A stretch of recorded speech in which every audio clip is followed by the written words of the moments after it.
So next, now that I've given you the objectives and a brief introduction, let's talk about specifics. And let's specifically talk about forms and functions of potassium in plants.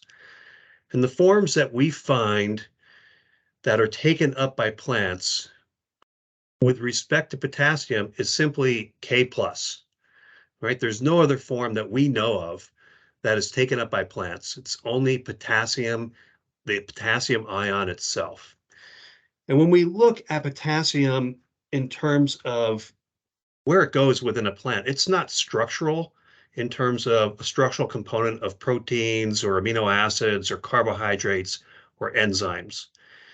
And in fact, when we find potassium in a plant, it exists in the cell solution or it's bound to tissue surfaces within the plant itself, which is interesting. Okay, and this is slightly different than nitrogen. We know nitrogen is the building block of amino acids and proteins, but potassium doesn't play a role there at all. The functions of potassium within plants are related to several items. Number one, potassium and the function of potassium in plants is related partially to ionic strength of solutions within plant cells. All right, so the concentration of ions within plant cells themselves. And we're going to come back to this point on either the next slide or the slide shortly thereafter. Potassium plays a role in enzyme activation. So it's not part of an enzyme, but it helps to activate enzymes. And in fact, potassium has been known to activate about 80 different enzymes. In fact, the one that I'll just point you to is starch synthetase. And this is activated by potassium. And this enzyme converts soluble sugars into starch, which is essential for grain filling. For example, in the corn that we grow here in Ohio, or the wheat that we grow here in Ohio.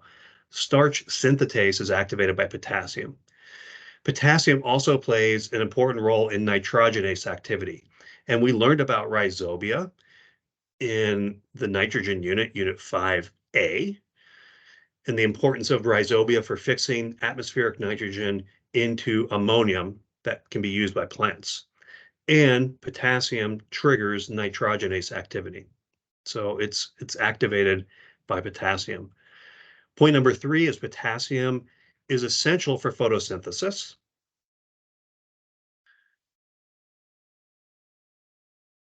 And potassium plays a major role in water relations within plants. So potassium is essential for water balance and proper salt concentration in plants. And I guess this sort of ties into point number one, which was ionic balance or ionic strength in cells. So what does potassium do specifically? Potassium maintains osmotic pressure, and that helps draw water into and through the plant. And so this is important because when plants are potassium deficient, they're less tolerant of water stress. So potassium actually helps draw water into the plant because of the osmotic difference or concentration of potassium in a cell, which water wants to equilibrate out, and the water is thus drawn into the plant or up through the plant as well. Potassium is, when I think of potassium and its role in plants, I also, or many times I think about turgor pressure, specifically in guard cells surrounding the stomates. And these guard cells open and close to allow the plant to respire or transpire, actually, to blow water out of the leaves. So we're going to talk about stomates here in a second. The stomates they actually malfunction when potassium deficiency is present. And because these stomates or the openings on the underside of the leaves malfunction, photosynthesis is reduced. There's actually higher transpiration rates or greater water loss through the stomates. And so there's actually lower water use efficiency in plants because of potassium deficiency. And let's see, we can go on here. Some other functions, translocation of assimilates. The translocation of, say, sugars is used for new growth, and that requires ATP. And ATP synthesis requires potassium. Go figure. Sugar translocation is greatly reduced in potassium deficient plants, and this tends to relate to fruit quality or poor fruit quality because of deficient plants or plants that are deficient in potassium. And so, for example, we already talked about this on a previous slide, that starch synthetase activity is reduced when potassium deficient is deficient. And so the translocation of starches and or sugars is reduced. And if you think about the fruits that we eat, you eat them because they taste good, because they're sweet. And the fruits that don't taste very good, maybe sometimes there's a potassium deficiency that's been present in a soil that's led to reduced translocation of sugars into the fruit. The main role that I think of when I think of potassium in plants is this. It's the opening and the closing of the stomates.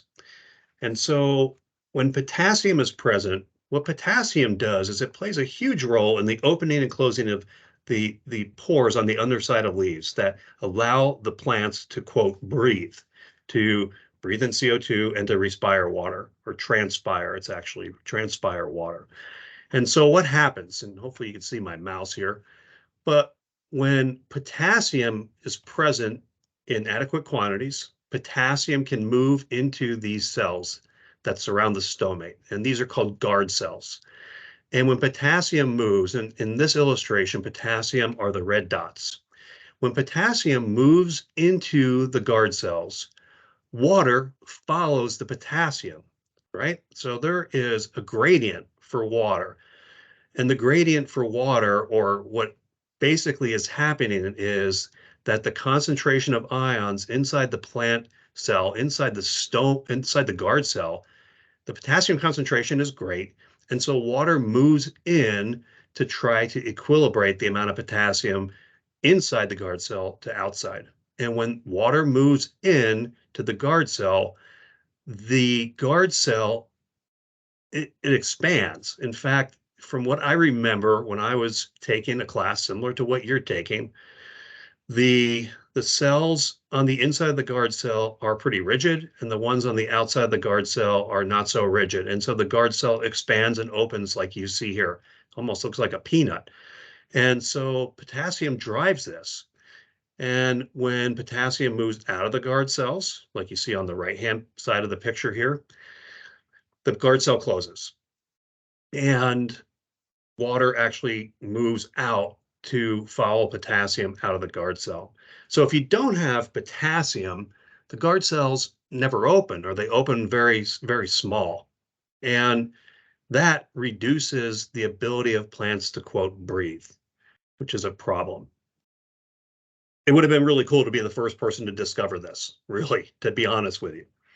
And you probably heard me say Mamma Mia in the past in a video or two. And again, Mamma Mia, this is really, really cool information. And potassium drives this function. So the response in plants with respect to potassium, when potassium is adequate, it increases tolerance to stress, like heat, cold, drought. It actually increases winter hardiness because of the increased production of starches and the translocation of those starches to, say, roots, to improve winter hardiness of, specifically in perennials. And in turf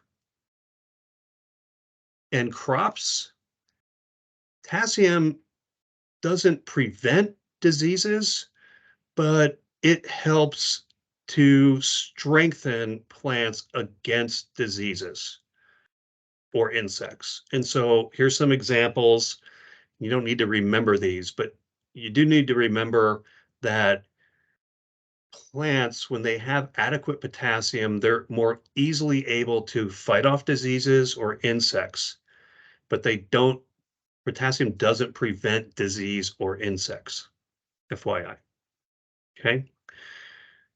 So I think of this just like if you feel like Or maybe you know that people around you are getting sick, they have a cold. Maybe you would go home and take some zinc or maybe drink a lot of vitamin C in terms of orange juice to maybe strengthen your immune system. With respect to potassium in plants, this is the same concept. So here's some pictures of diseases that are affected by lack of potassium. Grass leaf spot. This looks like a disease to me. This doesn't look like any type of nutrient deficiency that you would find. So the top left-hand picture. Grass dollar spot on the right-hand side. This is caused by potassium. Maybe some dog peed here, but this is grass dollar spot. Okay, and this has been identified by a pathologist, and this is due to lack of potassium. And so as it's written on the slide here, nutrients such as potassium, they don't control disease, but they strengthen the plant so the plant is less susceptible to disease. And this is another function of potassium in plants.